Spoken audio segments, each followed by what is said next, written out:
Hello, and welcome back to Old Testament Storytime. So, this is part 4 of Abraham, and now we've got Abraham. Not just Abram, but Abraham.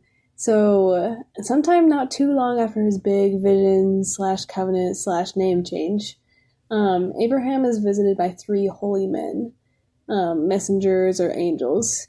The Joseph Smith translation tells us that the men were angels.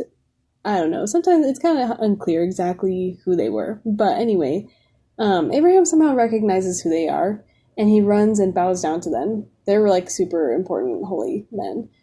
He invites them into his home, and he and Sarah treat them with the best hospitality. They let them wash their feet, tell them to rest in the shade under a tree, and they bring them butter, milk, bread, and a calf. So the whole feast. Abraham goes to stand, once they've gotten this all ready, Abraham goes to stand by the messengers under the tree. And they tell him that Sarah is going to have a son, which God had already told him. But it seems like Abraham hasn't told Sarah about that yet, because Sarah overhears this from right inside the tent. And she laughs with astonishment, because she's 70 years old. She's well past the age of being able to have children. And she was never even able to have children in the first place. So she's kind of like, what? So the Lord knows her thoughts, though, and talks to her and reminds her that even though it seems impossible, nothing is too hard for the Lord. Anyway, the men get up to leave, and it's clear that their purpose is to go to Sodom, which is, if you remember, Sodom is this like super duper wicked city that's kind of close by. And so Abraham like stands up to go with them just to start them on their way. So, there's Sodom and there's also Gomorrah, which is another nearby city, and both of them are like majorly wicked. So wicked that God is on the verge of destroying them. So while the messengers continue on to the city, Abraham stops to talk with God. He poses an interesting question. If there were just 50 righteous people, only 50 righteous people in a whole city of wicked people, would God spare the whole city for the sake of those good people? The Lord answers that he would spare the city for 50 righteous people. Abraham repeats the question for decreasing numbers. What if there were only 45, 40, 30, 20, or even just 10? The Lord answers that he would spare the city for the sake of even 10 good people. So, I don't know if you remember Abraham's nephew slash brother-in-law, which is a crazy combo, Lot. But even after the fiasco with the invading armies, Lot still lives within the city of Sodom. All of this with the messengers and the vignette about the Lord hypothetically sparing a city sets up for the story of what happens to Lot and his family. But I'm just going to keep the continuity of Abraham's story right now, and we're going to do a bonus episode for Lot, so we'll come back to that. But anyway, Abraham goes back to his tent, and some shortish amount of time later, he and Sarah decide to journey to this other kingdom, Gerar. Not sure how to say that. I don't really know why they travel there. Like, maybe they just needed a vacation? I don't know. Anyway, it seems like Abraham has made a travel protocol of telling everyone that Sarah is his sister. So he's telling everyone that Sarah is his sister. Anyway, they're in this kingdom, and this whole sister thing sort of backfires again, like it did in Egypt.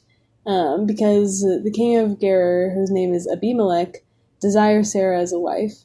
And of course, thinks it's fine because she's Abraham's sister, so like, yeah, I can marry just this guy's random sister. So he takes her. Luckily, before he does anything bad, God comes to him in a dream to warn him that Sarah is already married to the prophet Abraham. And God had cursed Abimelech's house with the curse of barrenness, so Abimelech is kind of like, what the heck, man? Like, how was I supposed to know? And God responds that he acknowledges that Abimelech is innocent to this point, but he tells him, like, don't do anything more. Bring Sarah back to her husband, otherwise you and your whole house will be destroyed. So Abimelech calls Abraham in, and he asks him to explain. And Abraham says, I'm sorry, I was scared you were going to kill me, so I lied. But, like, she also is kind of my sister because she's the offspring of I don't know. Anyway, basically, Abimelech gives Sarah back to Abraham with a whole bunch of gifts of animals and servants and all that. So, apparently, this is, like, the best get-rich-quick scheme of all time, which I already said, but, like, it worked twice. And anyway, the Lord lifts the curse of barrenness that he had put on Abimelech's house. And Abimelech also gives Sarah and Abraham permission to live wherever they want on his land. And after that little vignette, the Lord visits Sarah just like he said he would. And when Abraham is 100 years old, Sarah gives birth to Isaac. Isaac is circumcised when he's 8 days old, which is what the Lord had commanded. And he is the birthright son. He is the son who will inherit the covenant of Abraham. Also, another random fact, in Hebrew, Isaac means to laugh or rejoice, which is cute because both of his parents laughed when they heard that he would be born. And maybe that some of that was a little bit of incredulity, but probably a lot of it was joy. A lot of it was just absolute surprise at the goodness of God. Anyway, there's also another story in here with Hagar, if you remember, Sarah's handmaid and the mother of Abraham's first child, but we're going to do a bonus episode with her later as well. So, sometime later, Abraham and Abimelech also have another encounter. Some of Abimelech's servants violently take over a well that had been dug by Abraham's servants, and Abimelech is like, I had nothing to do with that, I didn't even know. So, Abraham is like, yeah, I believe you, and neither of them really want to fight together with each other, so they swear a covenant of peace, which just wraps that whole thing up.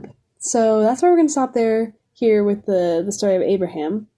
But one way that we see Christ in here is, starts with the fact that Sarah had spent her whole life not being able to have children, and she had well passed the age where all women stop being able to have children. So it was totally logical for her to say that her being able to have a child would be impossible. However, Jesus Christ specializes in making impossible things possible. He literally defeated death, the thing that humanity has dreamed of but never been able to accomplish.